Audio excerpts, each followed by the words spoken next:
Hello guys, നമ്മളിന്ന് ഓവസ്റ്റൺ വിൻഡിലെ question answers ആണ് നോക്കാൻ പോകുന്നത്. Demonstrate the use of apostrophe in O Western Wind. O Western വിൻഡിലെ അപ്രോസ്ട്രോഫിയുടെ യൂസ് എന്താണെന്നാണ് ചോദിച്ചിട്ടുള്ളത്. An apostrophe occurs when a speaker addresses someone absent or an abstract entity. In this poem, the speaker addresses the wind as though it can hear, thus personifying the wind to express their longing. ഇപ്പോൾ ജീവനില്ലാത്തൊരു വസ്തുവിനെയോ അല്ലെങ്കിൽ അവിടെ ഇല്ലാത്തൊരു സാധനത്തിനെയോ പറ്റിയിട്ട് പറയുമ്പോഴാണ് നമ്മൾ അപ്രോസ്ട്രോഫി use ചെയ്യുന്നത്. കൂടാതെ ഈ കവിതയിൽ കവി വെസ്റ്റേൺ വിൻഡ് എന്ന് വിളിച്ച് നേരിട്ട് സംസാരിക്കുകയാണ് ചെയ്യുന്നത് വെസ്റ്റേൺ വിൻഡിനോട്. ഇങ്ങനെ കാറ്റിന് ജീവനുള്ള ഒരു വസ്തുവിനായിട്ട് താരതമ്യം ചെയ്യുന്നതിലൂടെ അല്ലെങ്കിൽ അങ്ങനെ സംസാരിക്കുന്നതിലൂടെ പേഴ്സോണിഫൈ ചെയ്യുകയാണ് കവി ചെയ്യുന്നത്. എന്ന് വെച്ചാൽ ജീവനുള്ള ഒരു വസ്തുവിനോടാണല്ലോ താരതമ്യം ചെയ്യുന്നത്. അതുപോലെ തൻ്റെ ഉള്ളിലെ വിഷമവും കാത്തിരിപ്പൊക്കെ നേച്ചറിനോട് ഷെയർ ചെയ്യാൻ വേണ്ടിയിട്ടാണ് കവി ഈ രീതി യൂസ് ചെയ്യുന്നത്. നെക്സ്റ്റ് ക്വസ്റ്റ്യൻ വന്നിട്ട്, what are the desires that are expressed by the speaker in western wind? ഈ കവിതയിൽ എന്തൊക്കെ ആഗ്രഹങ്ങളാണ് കവി കവിതയിലൂടെ പറയുന്നതെന്നാണ് ചോദിച്ചിട്ടുള്ളത്. The speaker desires for the western wind to blow and bring gentle rain. More significantly, they express a deep longing for a romantic reunion with their beloved, wishing to hold them in their arms and rest in their own bed. ഇവിടെ പ്രധാനമായിട്ട് 2 ആഗ്രഹങ്ങളാണ് കവിതയിൽ പറഞ്ഞിട്ടുള്ളത്. ഒന്നാമത്തെ പ്രകൃതിയായിട്ട് ബന്ധപ്പെട്ടിട്ടുള്ള ആഗ്രഹമാണ്. എന്ന് വെച്ചാൽ പടിഞ്ഞാറൻ കാറ്റ് വേഗം വീശണമെന്നും അതിൻ്റെ ഒപ്പം ചെറിയ തണുവുള്ള ഒരു മഴ വേണമെന്നും. കാരണം എന്താണെന്ന് വെച്ചാൽ ഇംഗ്ലണ്ടിൽ പടിഞ്ഞാറൻ കാറ്റും മഴയും ഒക്കെ വസന്തകാലത്തിൻ്റെ ഒരു തുടക്കമാണ്. അതുപോലെ രണ്ടാമത് പറയുന്നത് ജീവിതത്തോട് ബന്ധപ്പെട്ടിട്ടുള്ള ഒരു ആഗ്രഹമാണ്. എന്ന് വെച്ചാൽ തൻ്റെ ലവർ അടുത്തില്ലാത്തതിൻ്റെ വിഷമം കവിക്ക് ഭയങ്കരമായിട്ടുണ്ട്. അപ്പോൾ അവൾ വേഗം തിരിച്ചെത്തണമെന്നും അതുപോലെ അവളെന്നെ തൻ്റെ കയ്യിൽ ചേർത്ത് പിടിക്കണമെന്നുള്ളൊരാഗ്രഹം. Next question, analyse the sound patterns in the poem Western wind. ഈ കവിതയിലെ ശബ്ദഭംഗി എന്താണെന്നാണ് ചോദിച്ചിട്ടുള്ളത്. The poem uses simple but effective sound patterns to emphasise the speaker's intense ലോങ്ങിങ്.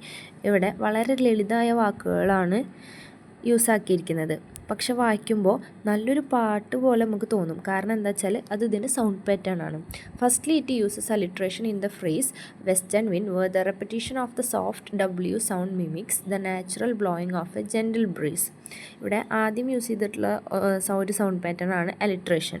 കവിതയിൽ വെസ്റ്റേൺ വിൻഡ് എന്ന പ്രയോഗം ശ്രദ്ധിച്ചാൽ നമുക്കറിയാം ഡബ്ല്യു എന്നുള്ള ആ ഒരു വേർഡ് അല്ലെങ്കിൽ ആ ഒരു സൗണ്ട് റിപ്പീറ്റ് ചെയ്ത് വരുന്നുണ്ട്. അത് വായിക്കുന്നതിലൂടെ കാറ്റ് വീശുന്നത് പോലുള്ളൊരു ഫീലാണ് നമുക്ക് കിട്ടുക. Secondly, the poem features an internal rhyme between the words rain and again within the lines.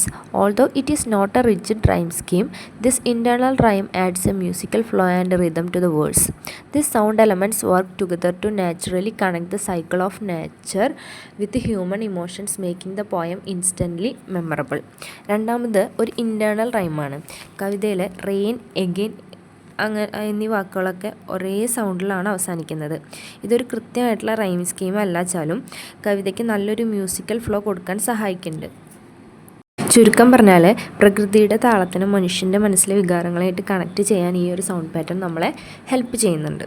Next question, Allen Ginsberg described Western Wind as an archetypal English poem. Argue. Allen Ginsberg Western wind എന്ന പോയത്തിന് ഒരു ഉത്തമ English കവിത എന്ന് പറയാനുള്ള കാരണം എന്താണെന്നാണ് ചോദിച്ചിട്ടുള്ളത്. The poem Western Wind is considered as an archetypal English poem due to its brief nature, absolute simplicity and immense emotional depth. It represents the finest qualities of early traditional English poetry.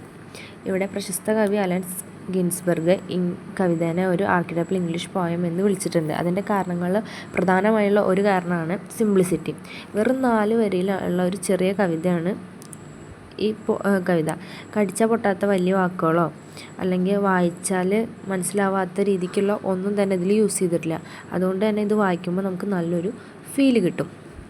Next, the poem റിലൈസ് heavily on classic English country images like the western wind and the small rain. In England, the western wind represents the arrival of spring and new life. This connects the settings directly to the English rural life and geography. രണ്ടാമത്, നാട്ടിൻ പുറത്തിൻ്റെ ഭംഗി. ഇവിടെ ഇംഗ്ലണ്ടിൽ പടിഞ്ഞാറൻ കാറ്റ് വരുന്നതും ചാറ്റൽ മഴ വരുന്നതൊക്കെ സ്പ്രിംഗ് സീസണിൻ്റെ തുടക്കത്തിലാണ്. നമ്മൾ സമ്മറിൽ പറഞ്ഞിട്ടുണ്ടായിരുന്നു. അതുവഴി ഇംഗ്ലണ്ടിൽ പ്രകൃതിയെ അത്രയും ഭംഗിയായിട്ട് നമ്മൾക്ക് ഇതിൽ കാണിച്ചു തന്നിരിക്കുകയാണ് കവി. Then, a core feature of traditional English poetry is linking nature with the human feelings. Here, the speaker's desire for the spring rain to fall mirrors their personal, intense desire for their lover to return. The cold winter inside the speaker's heart needs the spring season of reunion. The poem is incredibly short and does not use heavy decorative or confusing words. This direct and unembellished language allows the raw sadness and love to touch the reader's heart without any distraction. This simple style is a signature of early English verse. നമ്മൾ നേരത്തെ പറഞ്ഞതുപോലെ ഡെക്കറേറ്റീവായിട്ട് ഒന്നും തന്നെ ഇതിൽ use ചെയ്തിട്ടില്ല. സാധാ നമുക്കെല്ലാവർക്കും മനസ്സിലാവുന്ന രീതിക്കുള്ള ഒരു ലാംഗ്വേജ് തന്നെയാണ് ഇതിൽ യൂസ് ചെയ്തിട്ടുള്ളത്. കൂടാതെ പുറത്ത് സ്പ്രിംഗ് സീസൺ വരാൻ വെയിറ്റ് ചെയ്യണ പോലെ കവി തൻ്റെ മനസ്സിൽ ലവർ വരാൻ വേണ്ടി വെയിറ്റ് ചെയ്യാണ്. പ്രകൃതിയിലെ മാറ്റങ്ങളെ മനുഷ്യൻ്റെ ഇമോഷൻസായിട്ട് കണക്ട് ചെയ്യുക എന്നുള്ളത് പഴയ ഇംഗ്ലീഷ് കവിതകളുടെ ഒരു പ്രധാന സ്റ്റൈലാണ്. By combining short structure, natural English elements, a direct emotional impact, and the dramatic use of apostrophe, the poem stands out as the ultimate classic textbook example of English lyric poetry. അപ്പോൾ ഇത്രയും ചെറിയ വരികളിൽ സിമ്പിളായി ഇംഗ്ലണ്ടിലെ നാട്ടിൻപുറത്തെ പശ്ചാത്തലത്തിൽ അത്രയും ഡീപ്പായ പ്രണയവും സങ്കടവും എഴുതിയതുകൊണ്ടാണ് ഗിൻസ്ബർഗ് ഇതിനൊരു ഇംഗ്ലീഷ് പോയംസിലെ ഏറ്റവും മികച്ച മാതൃക എന്ന് പറയാൻ കാരണം.